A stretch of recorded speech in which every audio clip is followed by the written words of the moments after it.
Si vous connaissez pas le festival Mes Poils, c'est une communauté qui célèbre les poils tous les mois de mai. Donc c'est Mes Poils, M-A-I, poils.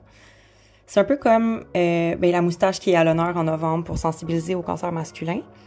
À ma connaissance, ça fait quelques années que ça existe plus, ou du moins que dans mon entourage, ça fait moins de bruit qu'avant, disons. Mais personnellement, je continue d'y penser, particulièrement en mai, même si, tous les mois sont des moments de militantisme tranquille pour la normalisation des poils féminins chez moi. Je vous parle de Mes Poils, M-A-I, poils, parce qu'en 2020, j'ai écrit un texte dans le cadre du festival. C'est un texte hyper personnel, donc très vulnérabilisant à partager.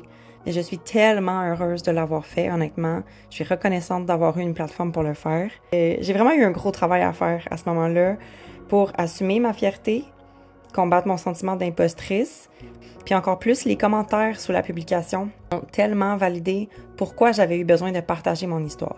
Quand on est enfant, adolescent, adolescente, on est vraiment nombreuses à se sentir isolés, seuls, puis on est comme seuls dans nos complexes ou nos hontes, qui sont d'ailleurs très souvent peu ou pas du tout fondées en plus. Ça prend des voix qui s'élèvent, puis des communautés qui se supportent pour réaliser à quel point on n'est ni seul, ni bizarre, ni anormal en fait.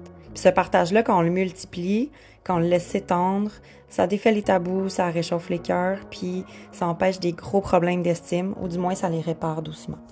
Aujourd'hui, j'ai choisi de m'ouvrir à vous en vous le lisant, ce fameux texte. Même si s'exposer aussi intimement, c'est toujours un peu terrorisant.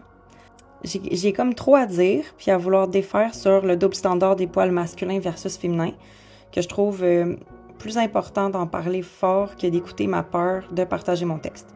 Accompagnée d'une photo de moi à 12 ans, d'ailleurs. Tant qu'à se rendre vulnérable, je ferai pas les choses à moitié. Si c'est un sujet qui te parle, j'aimerais vraiment récolter quelques témoignages ou du moins des opinions sur le sujet. Puis je les inclurai anonymement, bien sûr, au prochain épisode poilu. Donc écrivez-moi en message privé sur Instagram. Le lien est en bio si jamais. Ça me ferait vraiment, vraiment plaisir de vous lire. Donc ça va comme suit. Le texte s'appelle « Poilu chronique ».